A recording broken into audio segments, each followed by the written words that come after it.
Hi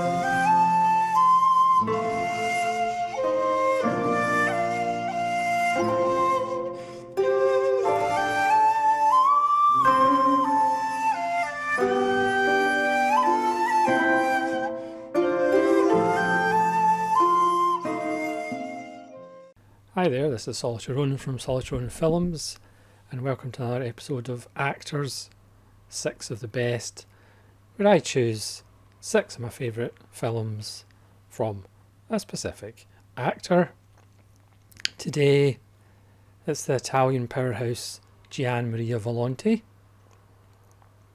who I've really come to appreciate in the last 18 months to 2 years.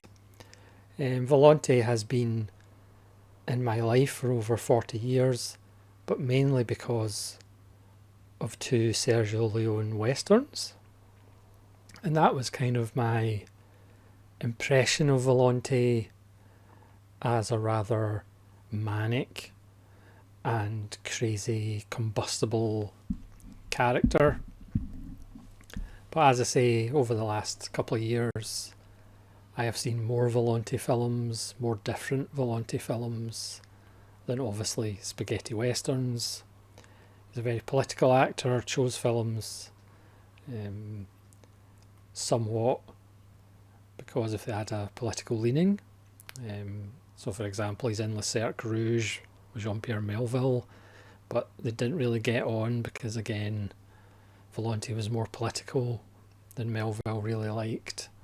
He would actually fly back to Rome to be with his friends to talk about politics in between filming. So he cared a lot about what was going on in the world. But again, this series is about your suggestions for your favourite 6, and in this case, Volonte films. So I'll start with my favourite of the 2 Sergio Leone westerns. That's For a Few Dollars More, where Volonte plays a character who likes to smoke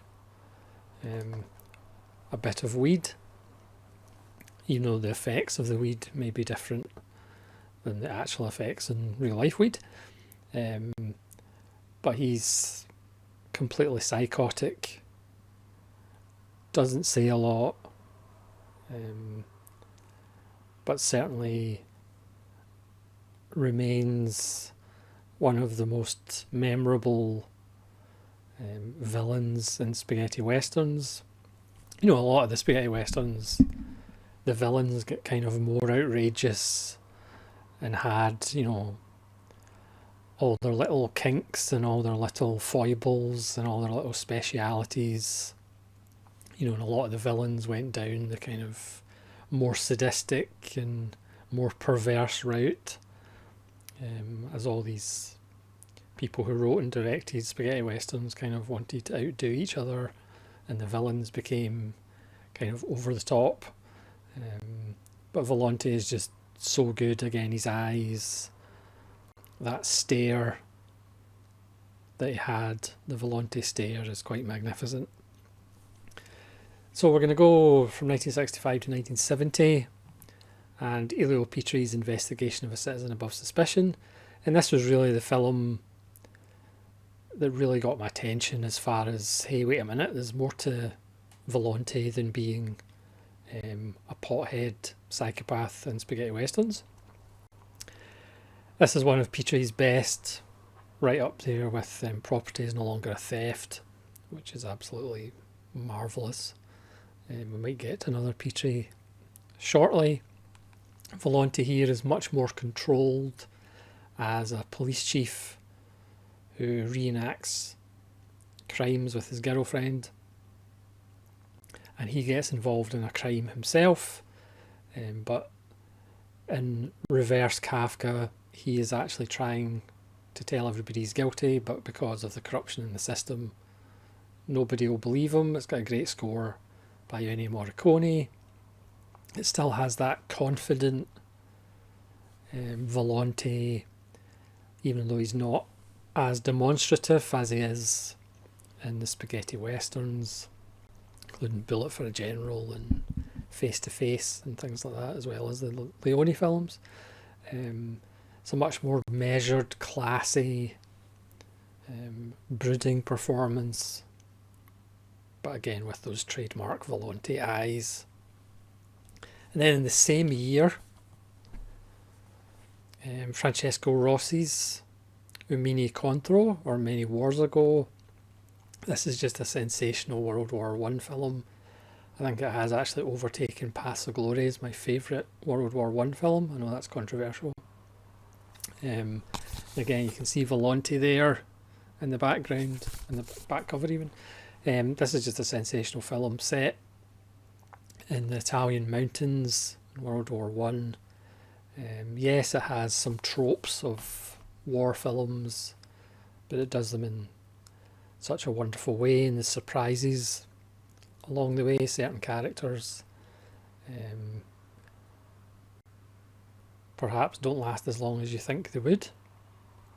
It's just a sensational film, and again, Volante has a wonderful performance. He's a lot more kind of realistic. Of course, stereotypically, you have the kind of officer in charge who doesn't care about the men and sees them just as, cogs in the wheel.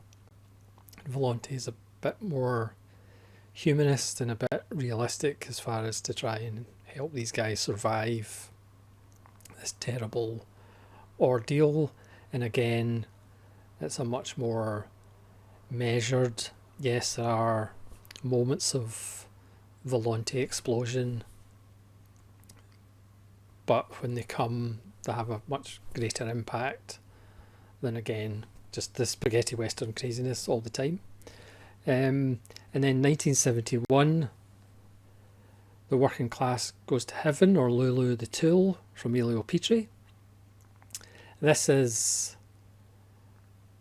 the new label Radiance, and this is their first release, and blimey, it's an absolute stunner. I had this film on DVD, also by Raro Video, but this Blu-ray by Radiance is absolutely stunning. This is one of the noisiest films you'll ever watch. It's about strikes in a factory in Italy. Volante plays kind of the factory favourite as far as the company's concerned. He works harder than everybody else, and the piecemeal he shows off or shows everybody else in a bad light because he can work so much harder than everybody else, which causes resentment. But then he has an accident, and then he slowly realises that the workers are just like a bit of machinery, and the company doesn't view them any more than that. There's lots of shouting in the film. Ennio Morricone has an almost kind of experimental score that sounds like a factory.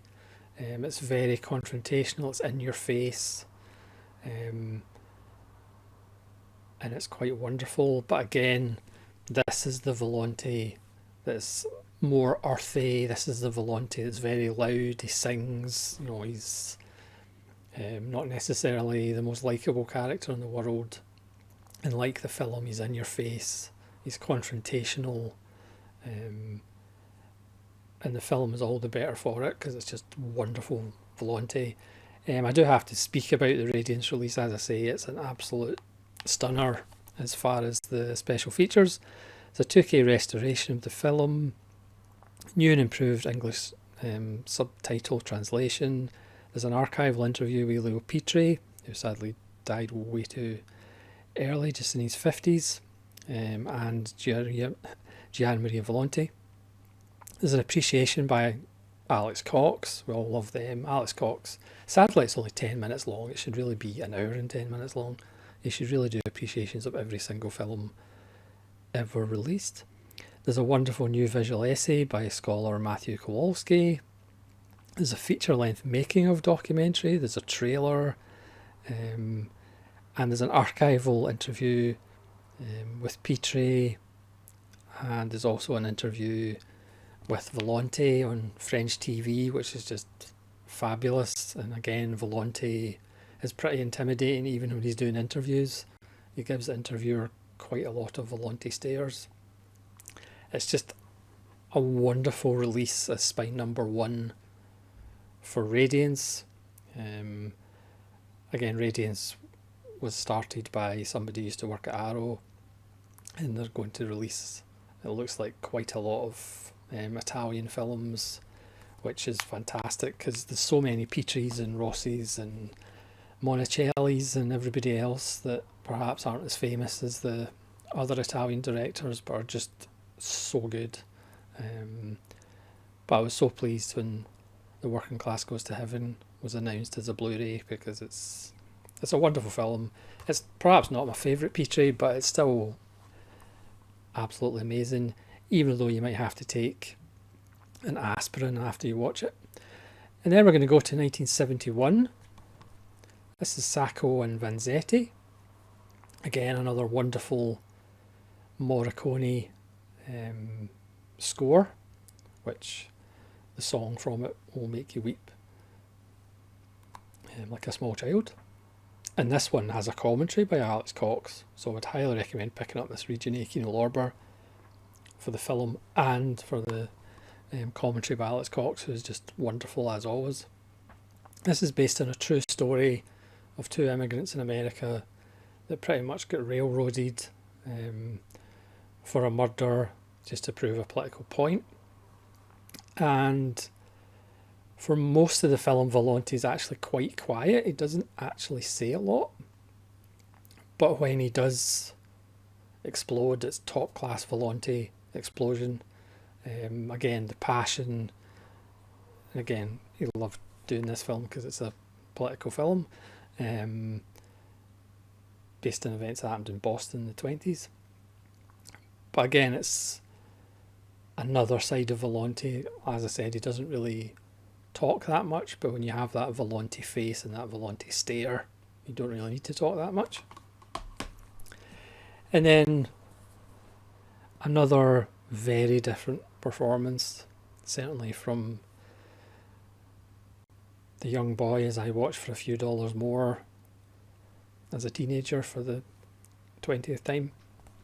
Yeah, and Francesco Rossi again, Christ Up to Eboli.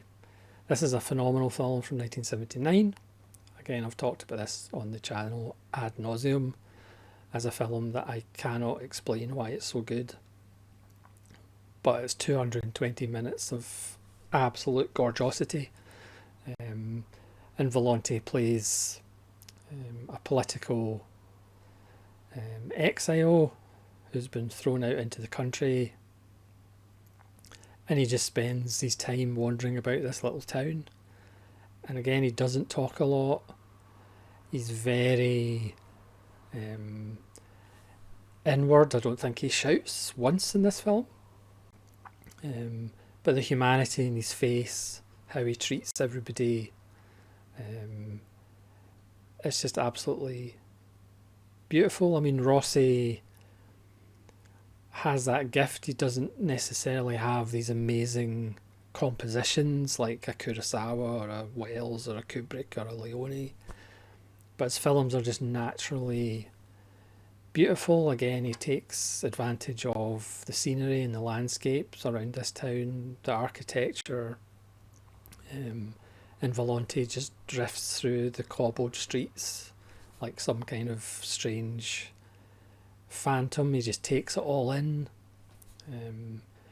It's just a beautiful, beautiful film. And again, I think I said in my review of it, it's one of the examples of why cinema is so great. There's no mathematical equation that can explain why Christ Up to Eboli is so good. You know, there's no committee that can sit in a room and come up with the reason why Christ Up to Eboli is such a masterwork. It just is. And again, it just has a beautiful performance by Volante, even though, again, if you compare him to those larger than life characters from spaghetti westerns, it's like a different human being, and he doesn't do a lot, but again, those eyes are looking at a lot. that comes through the screen. So that's my 6 of the best for Gian Maria Volonte. Certainly I could have a whole lot more than 6, because he's one of my favourite actors, even though I do agree, or do have to admit, through my ignorance, I never really appreciated the man as much as I certainly do now. So please let me know what your 6 favourite Volante performances or films are, and hopefully join me again for more 6 of the best as I kind of get back on track with my videos for 2023. And no, I haven't forgotten about my Joseph Losey season. I just need to get back on the Losey saddle. So thanks very much for watching. This is Solitary Ronin from Solitary Ronin Films, saying farewell.